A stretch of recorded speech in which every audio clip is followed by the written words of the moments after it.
قلب مصطفیٰ پر ہوا ہے۔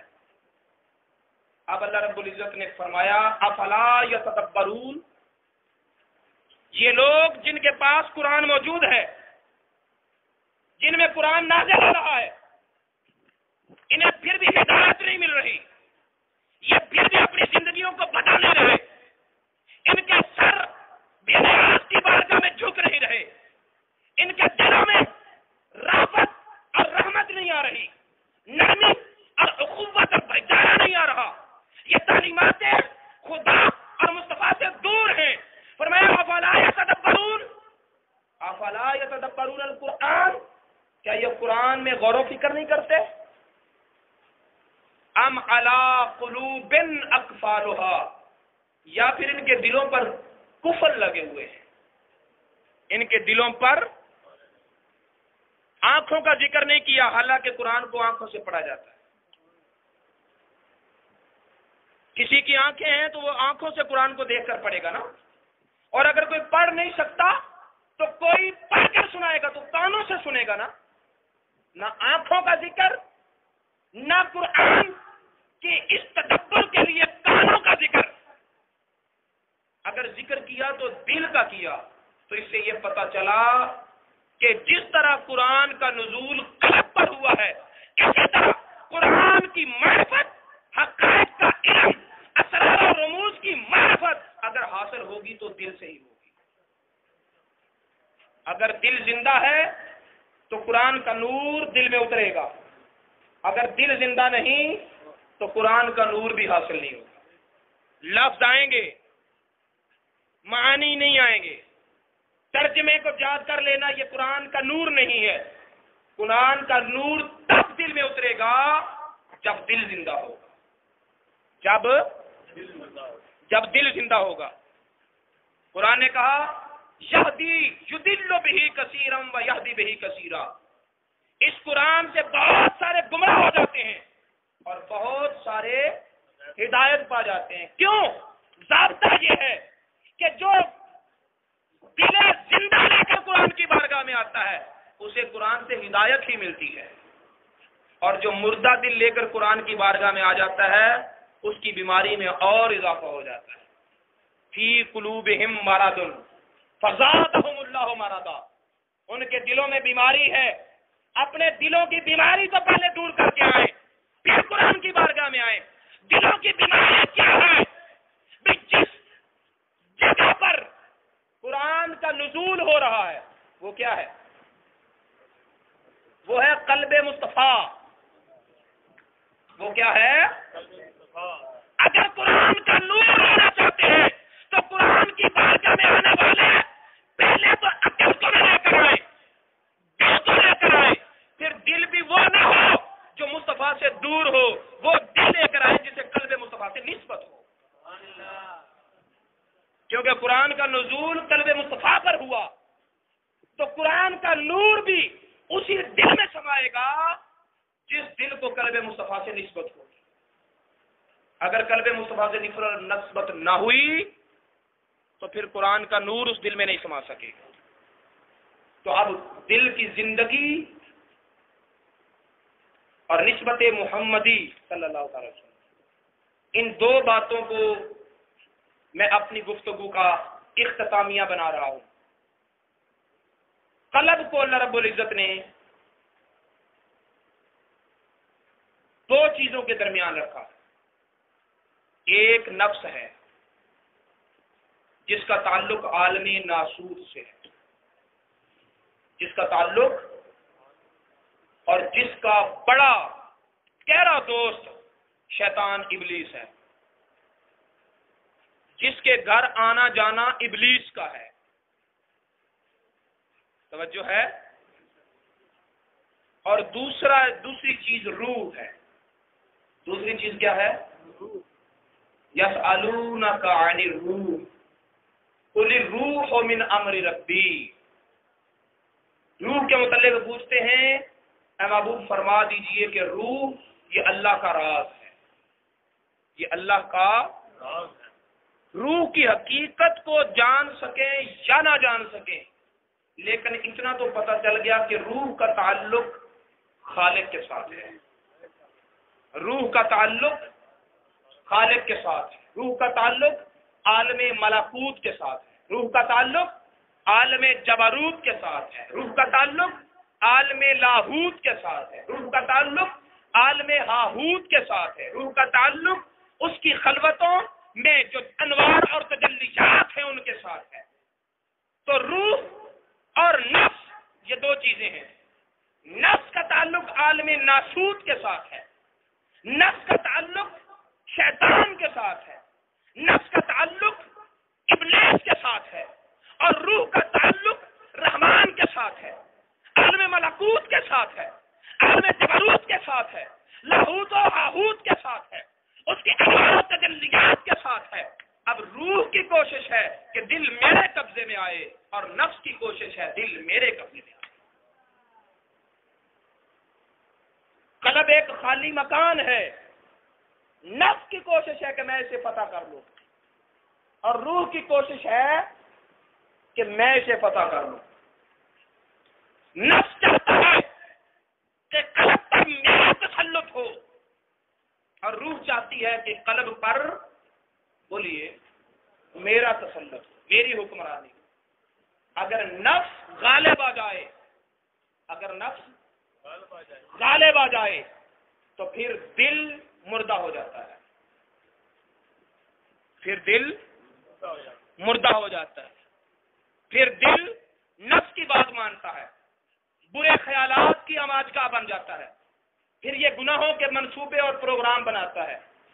پھر جب دل خراب ہو گیا تو دل چونکہ پورے جسم کا حاکم ہے، پھر ہاتھ بھی خراب ہو گئے، پھر آنکھیں بھی خراب ہو گئی، پھر کان بھی خراب ہو گئے، پھر زبان بھی خراب ہو گئی، پھر پاؤں بھی خراب ہو گئے، پھر پیٹ بھی خراب ہو گیا، کیونکہ دل پورے بدن کا حاکم ہے۔ اس لیے رسول اللہ صلی اللہ علیہ وسلم نے فرمایا تھا کہ ان فی جسد آدم لمضغۃ، بے شک انسان کے جسم میں ایک گوشت کا ٹکڑا ہے، ان صلح الجسد کلھا، اگر وہ ٹھیک ہو جائے تو سارے کا سارا بدن ٹھیک ہو جائے، وَإِن فَسَدَ الْجَسَدُ كُلُّهَا، اور اگر وہ بگڑ گیا تو سارے کا سارا بدن بگڑ گیا، سارے کا سارا بدن بگڑ گیا۔ اگر دل پر نفس غالب آ جائے تو دل برائیوں، گناہوں، شہوتوں اور ہر طرح کی سفلی خواہشات کا منبع بن جاتا ہے، آماجگاہ بن جاتا ہے۔ لیکن اگر روح غالب آ جائے، اگر روح غالب آ جائے تو پھر روح دل کو انوار تجلیات سے وابستہ کر دیتی ہے، پھر روح دل کو عالم ملکوت کے ساتھ وابستہ کر دیتی ہے، پھر روح دل کو عالم جبروت کے ساتھ وابستہ کر دیتی ہے، پھر روح دل کو اللہ رب العزت کی محبتوں کے ساتھ وابستہ کر دیتی ہے۔ تو پھر کیا ہوتا ہے؟ پھر دل پر خواہشات نفس کا غلبہ نہیں ہوتا، پھر جذبات محبت الہیہ کا غلبہ ہوتا ہے۔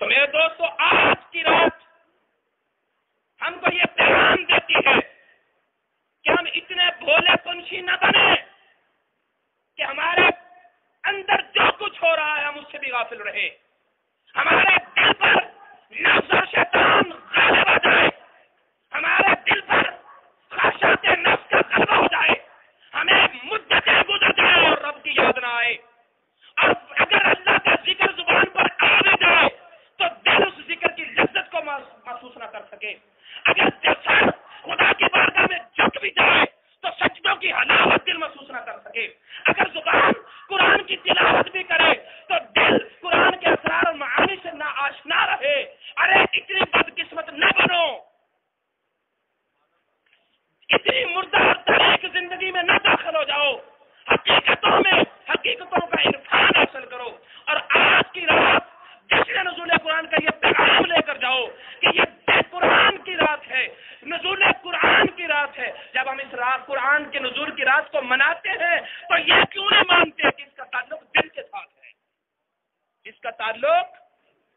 لیے، اس کا تعلق دل کے ساتھ ہے، تو اپنے دل کو اس کے ساتھ وابستہ کر لو جس کی طرف سے یہ قرآن نازل ہوا ہے، جس کی طرف سے یہ قرآن نازل ہوا ہے۔ اور اس وابستگی کا حل کیا ہے؟ حل کیا ہے؟ اب حل بھی تو بتانا چاہیے نا، کہ اگر قلب پر روح کی سلطنت ہوگی تو ہم اپنے اکثری زندگی کا مقصد پورا کر دیں گے، اور اگر دل پر نفس کی حکومت آ گئی تو ہم بھی مر جائیں گے، ہمارا نام بھی مٹ جائے گا، ہم سفلیات کی طرف، سجین کی طرف چلے جائیں گے، علیین کی طرف نہیں جائیں گے، ہم خاک ہو جائیں گے، مٹ جائیں گے، نام تک باقی نہیں رہے گا اور کچھ بھی باقی نہیں رہے گا، نہ خدا کی رضا ملے گی، نہ دنیا ملے گی، نہ آخرت ملے گی، کچھ بھی نہیں ملے گا۔ اور اگر روح کا غلبہ ہو گیا تو پھر نہ روح کو موت ہے اور نہ وہ مرتے ہیں جن کے دلوں پر روح کی سلطنت ہوتی ہے۔ داتا علی حجویری کے قلب پر روح کی سلطنت تھی، آج بھی نام زندہ ہے۔ شیخ عبد القادر جیلانی کے قلب پر روح کی سلطنت تھی، حضرت خواجہ معین الدین چشتی کے قلب پر روح کی سلطنت تھی، اور پھر اس روح کی سلطنت نے دل کو زندہ کیا، اور دل کے انوار آنکھوں میں آئے تو یہ آنکھیں جدھر اٹھ گئیں ادھر ہی ایمان آ گیا۔ زبان نے 2 کلمے بول دیے، جنہوں نے سنا ان کے دلوں میں ایمان آ گیا۔ میرے دوستو، پھر ہر طرف ایمان ہی ایمان پھیل جائے گا، لیکن اگر دل مردہ رہا تو پھر نہ نگاہوں میں اثر ہوگا، نہ زبان میں اثر ہوگا، پھر گھنٹوں کی تقریریں تو ہوں گی لیکن اصلاح نہیں ہوگی، پھر گھنٹوں کی تقریریں تو ہوں گی لیکن تبدیلی نہیں آئے گی قوم میں، پھر دلوں میں جذبہ عشق مصطفیٰ نہیں ہوگا، پھر دلوں میں محبت الہیہ کے چراغ روشن نہیں ہوں گے، پھر تاریکیاں ہی تاریکیاں ہوں گی، پھر ظلمتیں ہی ظلمتیں ہوں گی۔ لیکن اگر ایک بھی جلنے والا دل آ جائے، جیسا کہ رب تعالیٰ نے فرمایا، یہ قرآن کا بیان ہے اور حکایت قول ابراہیمی کی ہے، یعنی ابراہیم علیہ السلام دعا کرتے ہوئے یہ الفاظ بول رہے ہیں کہ قیامت کے دن کوئی کسی کو فائدہ نہیں دے گا، الا من اتی بقلب سلیم، الا من اتی ربہ بقلب سلیم۔ ہاں، قیامت والے دن اس کی موجیں ہوں گی جو قلب سلیم لے کر آئے گا۔ قلب سلیم کون سا قلب؟ جس پر نفس کا غلبہ نہیں ہوگا، جس پر روح کی سلطنت ہوگی۔ اور اس سلیم کا معنی کرتے ہوئے حضرت جنید بغدادی رحمۃ اللہ علیہ نے فرمایا کہ عربی میں سلیم اس شخص کو بھی کہتے ہیں جس کو سانپ ڈس گیا ہو۔ سلیم کا ایک معنی عربی زبان میں اس شخص کو بھی سلیم کہتے ہیں جس کو سانپ نے ڈس لیا ہو۔ تو فرمایا قیامت والے دن اس کی موت ہوگی، اس کو سکون ملے گا جس کے دل کو عشق خدا، محبت الہیہ کے سانپ نے ڈس لیا ہوگا۔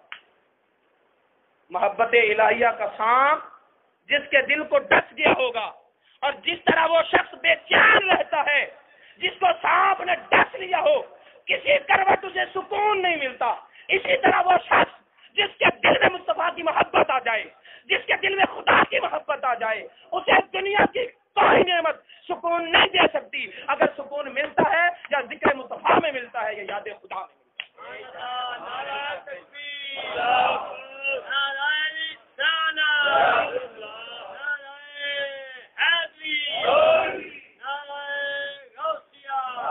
وہ لوگ جن کے دلوں میں خدا کی محبت ہوتی ہے۔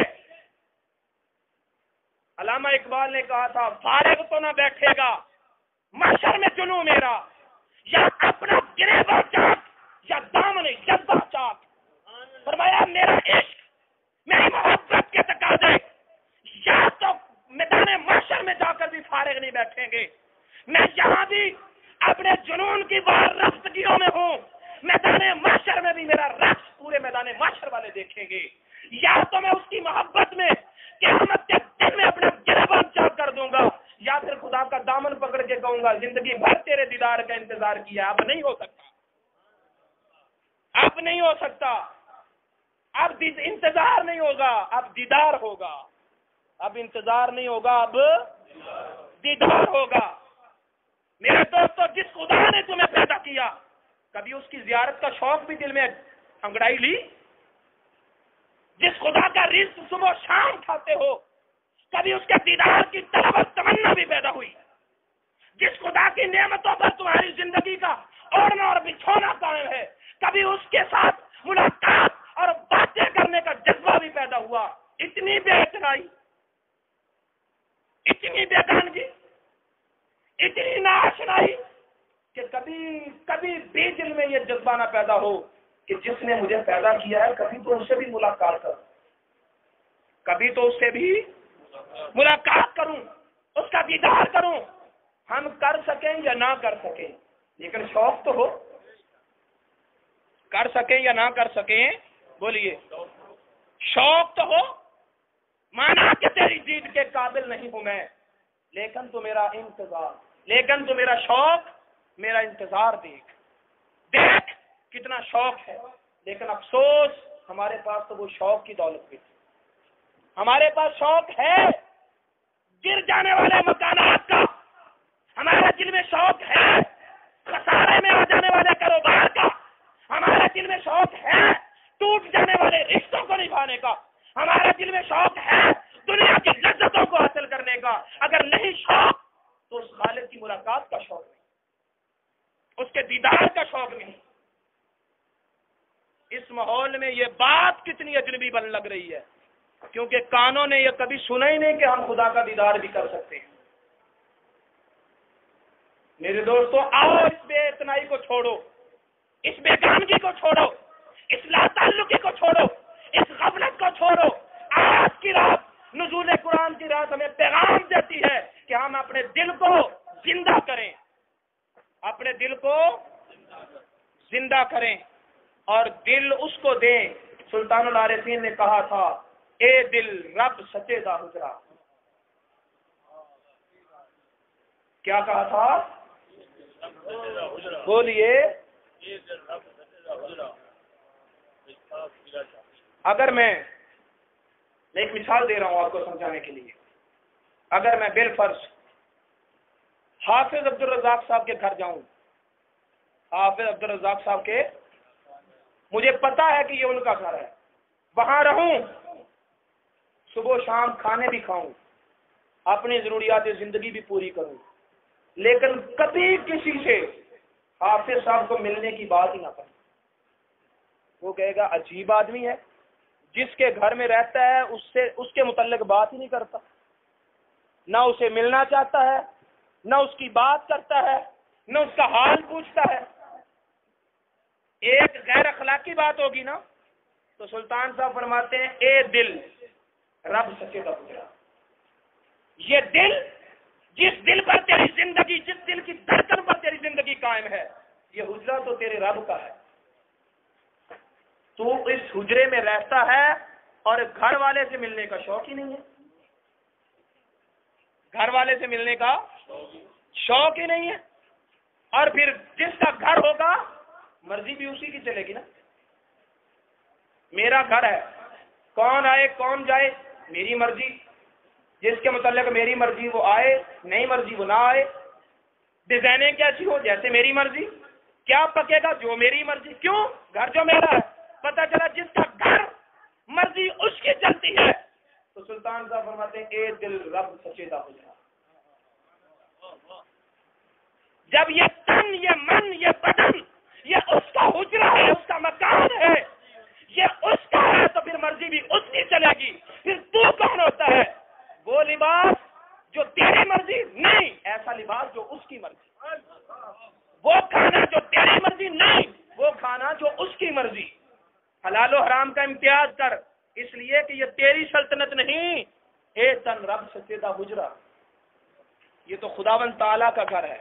تو میرے دوستو، آج کی رات کا یہ پیغام ہے کہ قرآن کا نزول قلب پر ہوا، اپنے دلوں کو لے کر قرآن کی بارگاہ میں آؤ، اپنے دلوں کو لے کر قرآن کی بارگاہ میں آؤ۔ لیکن ہمارے دل تو پھر ہمارے دل ہیں، ہمارے دل تو قرآن کے متحمل نہیں ہیں، ہمارے دل تو قرآن کے انوار اور قرآن کے اسرار اور قرآن کی حکمتوں کو کا بوجھ اٹھانے والے نہیں ہیں۔ تو پھر کیا کریں؟ پھر یہ ہے کہ جس دل پر یہ نازل ہوا ہے اس دل کے ساتھ اپنا تعلق جوڑ، جس دل پر یہ نازل ہوا ہے اس دل کے ساتھ اپنا تعلق جوڑ لو۔ جب ہمارے دلوں کو قلب محمدی کی نسبت مل جائے گی تو پھر اسرار اور حکمتوں کے دروازے کھل جائیں گے، اور جب دل کو انوار اور تجلیات سے آشنائی مل جائے گی تو پھر دل کا نور آنکھوں میں حیا بن کے چمکے گا، آنکھوں میں، بولیے، آنکھوں میں۔ پھر ایک ایک نوجوان کو پکڑ کر کہنے کی ضرورت نہیں کہ بازار میں چلتے ہوئے کسی کی عزتوں پر جھانکتے نہیں ہیں۔ جب دل کو مصطفیٰ کے دل سے نسبت ہو جائے گی تو پھر خود بخود آنکھیں جھک جائیں گی، پھر خود بخود کانوں میں برائی کی باتیں نہیں آئیں گی، پھر خود بخود زبان پر غیبت اور گندی گالیاں نہیں آئیں گی۔ بس ضرورت اس بات کی ہے کہ اپنا ناطا اس طبیب اعظم کے ساتھ جوڑ لیا جائے، اپنے دل کا بندھن اس قلب محمدی کے ساتھ جوڑ لیا جائے۔ اللہ رب العزت کی بارگاہ میں دعا ہے کہ وہ ہمیں اپنے مردہ دلوں کو زندگی دینے کے لیے جو ہم کر سکتے ہیں وہ کرنے کی توفیق عطا فرمائے۔ اور سب سے عظیم کام یہ ہے کہ جب نزول قلب مصطفیٰ پر ہوا ہے تو پھر میں سو جاؤں یا مصطفیٰ کہتے کہتے، کھلے آنکھ تھلے الا کہتے کہتے، جب دن رات وظیفہ ہی زبان پر صلی علی نبینا صلی علی محمد ہوگا تو پھر ان کی نگاہ نے، جس نگاہ نے ابو بکر صدیق کا دل زندہ کیا، جس کی نگاہ نے عمر فاروق کا دل زندہ کیا، جس کی نگاہ نے عثمان غنی کا دل زندہ کیا، جس کی نگاہ نے مولا علی کا دل زندہ کیا، جس کی نگاہ نے حضرت مصعب بن عمیر کا دل زندہ کیا، جس کی نگاہ نے حضرت صہیب رومی کا دل زندہ کیا، جس کی نگاہ نے حضرت بلال کا دل زندہ کیا، اسی کی نگاہ میں آ گئے تو آج ہمارے دل زندہ ہوئے۔ آج بھی انہی کی نگاہ کام کر رہی ہے، آج لے ان کی پناہ، آج مدد مانگ ان سے، پھر نہ مانیں گے قیامت میں اگر مان گیا، دامن مصطفیٰ سے جو نمٹا یگانہ ہو گیا، جس کے حضور ہو گئے اس کا زمانہ ہو گیا۔ وما علینا